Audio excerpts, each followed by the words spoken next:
Penguin Random House Audio presents The Algebra of Happiness, Notes on the Pursuit of Success, Love, and Meaning. This is the author, Scott Galloway. For George Thomas Galloway, also known as Dad. Introduction. The Algebra of Happiness. In 2002, I joined the faculty of NYU's Stern School of Business. More than 4,000 students have taken my brand strategy course. My students are an impressive group, ranging from Marines from Georgia to IT consultants from Delhi. They're there to learn the time value of money, strategy, and consumer behavior. But our time together frequently veers from brand strategy to life strategies. What career should I choose? How can I set myself up for success? How do I reconcile ambition with personal growth? What can I do now so that I don't have regrets when I'm 40, 50, or 80? We address these questions in the most popular session of the course, the final 3-hour lecture titled The Algebra of Happiness. In this session, we examine success, love, and the definition of a life well lived. In May 2018, we posted an abridged version of the talk on YouTube. The video was viewed by over 2 million people in the first 10 days. My publisher was nudging me to write a follow-up book to The Four, the hidden DNA of Amazon, Apple, Facebook, and Google, and much to her horror, I informed her that my second book would be about happiness. I have no academic credibility or credentials to indicate I should counsel people on how to live their lives. I've had several businesses fail, was divorced by 34, and recently had the most successful venture capitalists in history contact the partners at General Catalyst, my backers at L2, to discourage them, no joke, from investing in L2 because I was insane. No, General Catalyst invested anyway, and they did really well.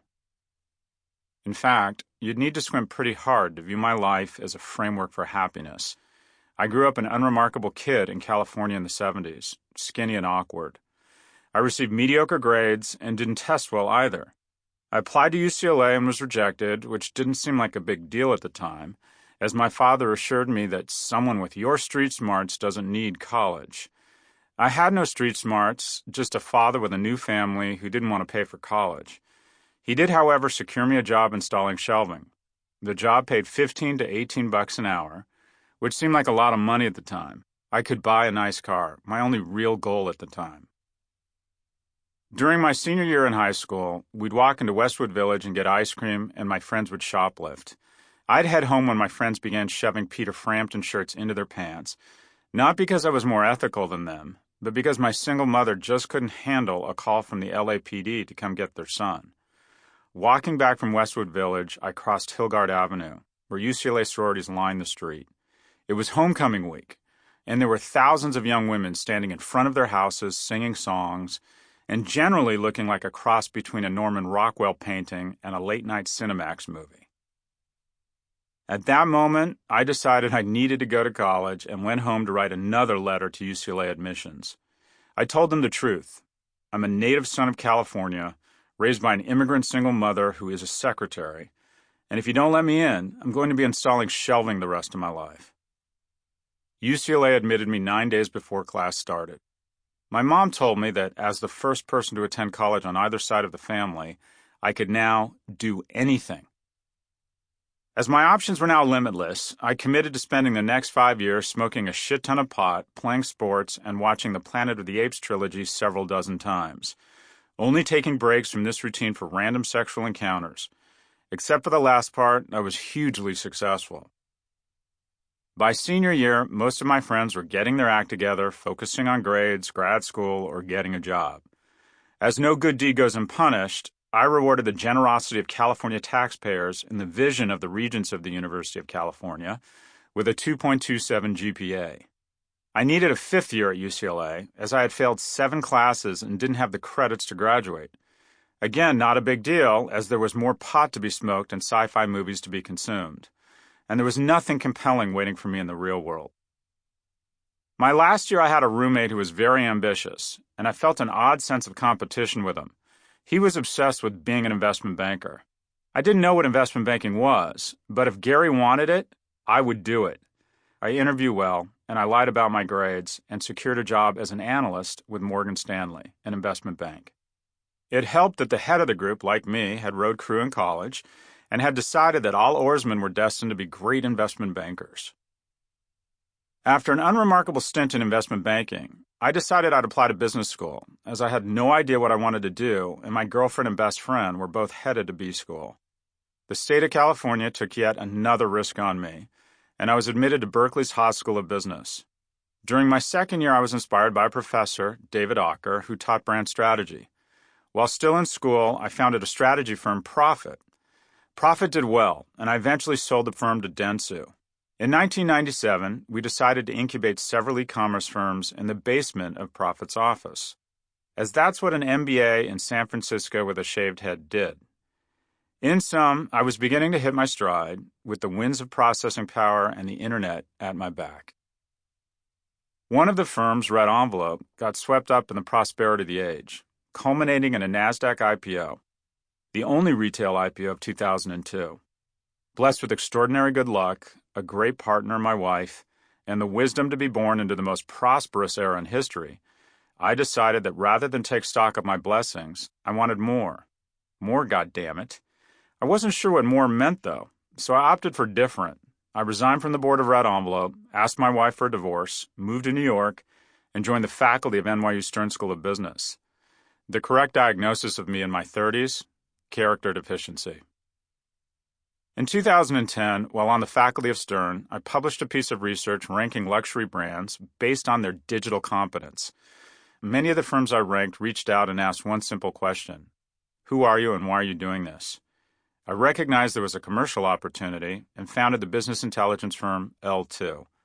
L2 now works with a third of the 100 largest consumer firms in the world.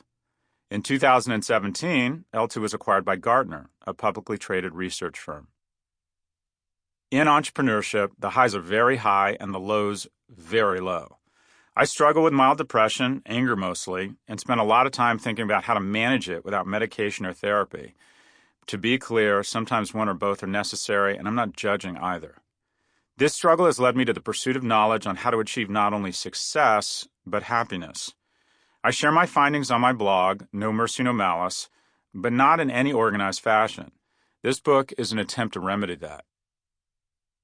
In the following, I'll share what I've observed as a serial entrepreneur, academic, husband, dad, son, and American man, coupled with a decent amount of research.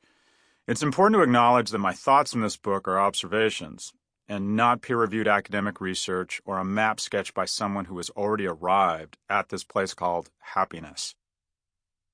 I've shaped this book into 4 sections. The first outlines the basic equations my students and I review together each spring. If one were to boil down the formula for happiness into a finite number of equations, what would they be? The second part delves deeper into what I've observed about success, ambition, career, and money from my experience as an investment banker, entrepreneur, business school professor, and commentator on the impact of big tech on our economy and society. The topics in Section 1 and 2 are meaningful. However, the subject matter in Section 3 is profound: love and relationships. Young people, especially young men, struggle to square the mixed messages about how to thread the needle of relationships and success to achieve personal and professional meaning in our capitalist world.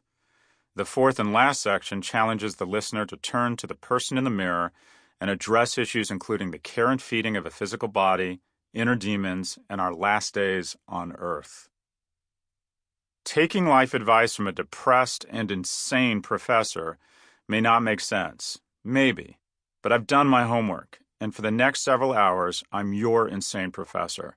I hope these no mercy, no malice observations on success and love help you register a more rewarding life. The basics. Everyone will know happiness, stress, and tragedy. Your childhood, teens, and college years are the stuff of Han Solo, beer, road trips, random sexual encounters, and self-discovery. Pure magic.